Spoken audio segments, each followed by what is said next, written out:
Bueno, continuando con lo que es la parte del encéfalo, habíamos quedado la clase pasada que el encéfalo es una estructura que está ubicada en el medio o entre lo que es la parte de los cerebros, entre los dos hemisferios, y que a su vez ese iba a subdividir una serie de estructuras, ¿verdad?, que lo constituyen, que sería entonces el epitálamo, el tálamo, que a su vez se le estudia junto con el metatálamo, el subtálamo y lo que es el hipotálamo.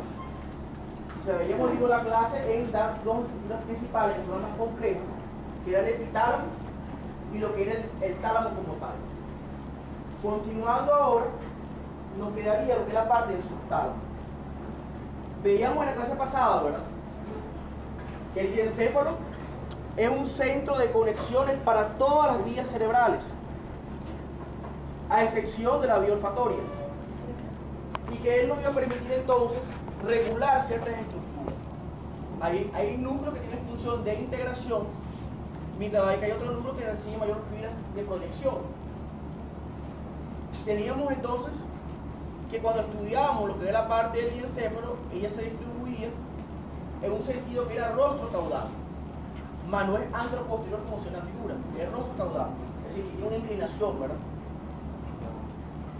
Y veíamos también que ella se clasificaba o se dividía de acuerdo a un surco llamado surco hipotalámico, que no es más que un surco que va de lo que es el agujero de Monro al agujero del acueducto mesencefálico, que dividía entonces la estructura del diencéfalo en dos porciones, una superficie ventral y una superficie dorsal.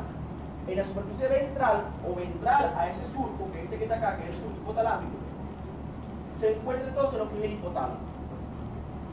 Por detrás vamos a encontrar lo que es, en un sentido más caudal, en la parte dorsal tenemos el tálamo como tal, tendríamos aquí arriba lo que es el epitálamo, y tenemos otras dos estructuras, que son el subtálamo, ¿verdad?, y lo que es el metatálamo, que es lo que ve la parte de la clase. Habíamos quedado en metatálamo. El metatálamo está constituido por dos núcleos, o dos cuerpos. Uno que es el medial, o cuerpo geniculado medial, o núcleo geniculado medial, y otro que es el núcleo geniculado lateral. A su vez, ellos son las principales vías, o lo que es el núcleo talámico, que van a recibir aferencia de dos sistemas fundamentales, uno que es el sistema visual y otro que es el sistema auditivo. A su vez, ellos se van a relacionar con lo que es el techo del mesencéfalo. El techo del mesencéfalo está constituido o formado, ¿verdad?, por dos estructuras, ambas pares, conocidos como polículos. Hay dos polículos, uno superior y otro inferior, y son uno derecho y uno izquierdo. Y están a ambos lados, en el caso del inferior, a ambos lados o laterales a lo que es el frenillo del velo medular superior. Vamos a tener que cada polículo del techo, los polículos son del techo, los cuerpos geniculados son del metatálamo.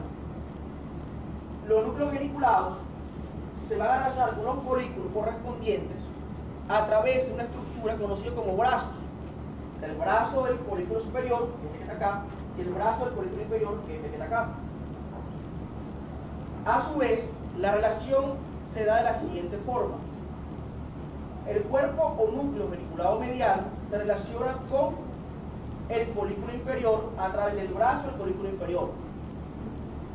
Y lo contrario ocurre con el cuerpo geniculado lateral, que se va a relacionar entonces con el núcleo geniculado lateral con el polículo superior a través del brazo del polículo superior. Esa parte se entendió.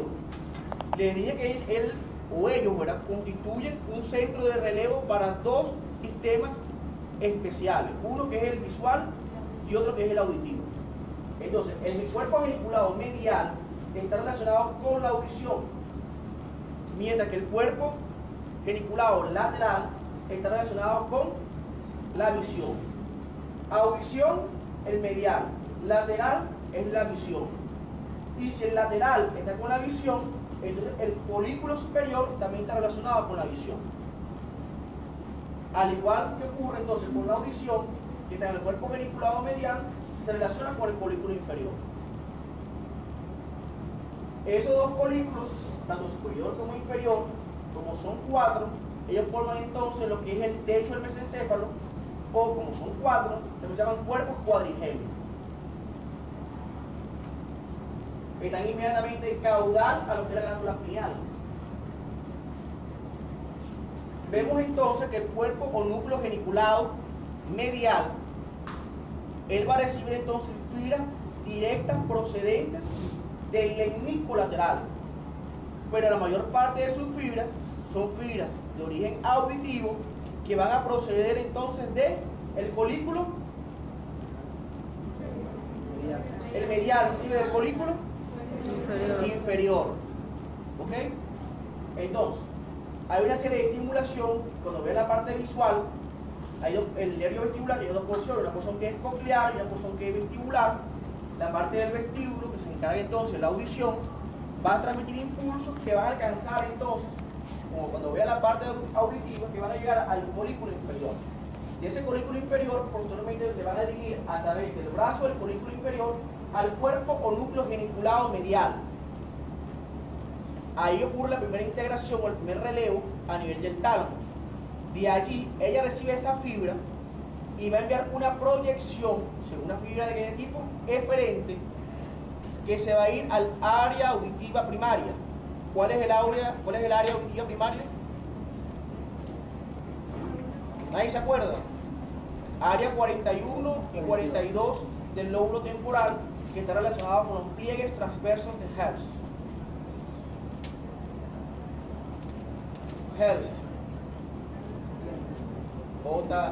H-E-S-C-H-L.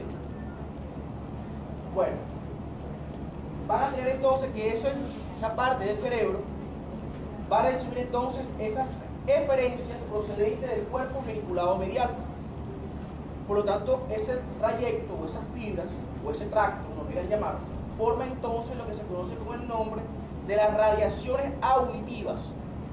Esas radiaciones auditivas van a pasar por la porción sublenticular del brazo posterior de la cápsula interna. Entonces, ¿quién pasa por la porción sublenticular de la cápsula interna? Las radiaciones auditivas. Eso es importante. Cuando vean entonces ahorita la parte visual, ellos lo hacen por la pars o porción retrolenticular. La auditiva lo hace por la sublenticular. A su vez, ese cuerpo geniculado medial recibe entonces eferencias procedentes de lo que es la parte de los giros o áreas 41 y 42 de la audición. Es decir, hay una comunicación recíproca. Ella envía eferencia y también recibe aferencia de lo que es la parte del área auditiva. Hasta aquí se entendió. La otra estructura que ustedes ven acá es la que se conoce entonces como la parte relacionada en el tálamo con lo que es la visión. Cuando yo le dé la clase de la parte visual, vamos a ver, ¿verdad? Relacionando un poco con la parte cuando vimos la clase de hoy. ¿Se acuerdan de la retina, verdad? Ahí donde llega la imagen. Hay una célula llamada cono y bastones que reciben la información y posteriormente la pasan a las células ganglionares, que son la segunda neurona. De allí surge, cuando atraviesa la lámina cribosa la esclerótica en el polo posterior, sale un nervio que es el nervio óptico. Ese nervio óptico se decusa, ¿verdad?, por delante del infundíbulo, se va a decusar formando el quiasma óptico. En ese quiasma óptico nada más se decusan las fibras nasales. Cuando veamos la clase lo van a entender mejor. Tenemos el nervio, ocurre una decusación a este nivel que se llama quiasma, y hay otra serie de fibras que van por este lado y forman el tracto óptico. Por delante tenemos el nervio olfatorio. Entonces, vean que ese tracto óptico llega a esta estructura que está acá, que es el núcleo geniculado lateral.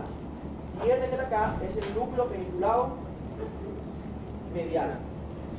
Entonces, vean cómo llega entonces el tracto a lo que es la parte del cuerpo geniculado lateral. Al llegar a este nivel, este núcleo se caracteriza por ser laminado. ¿ok? Al ser laminado está distribuido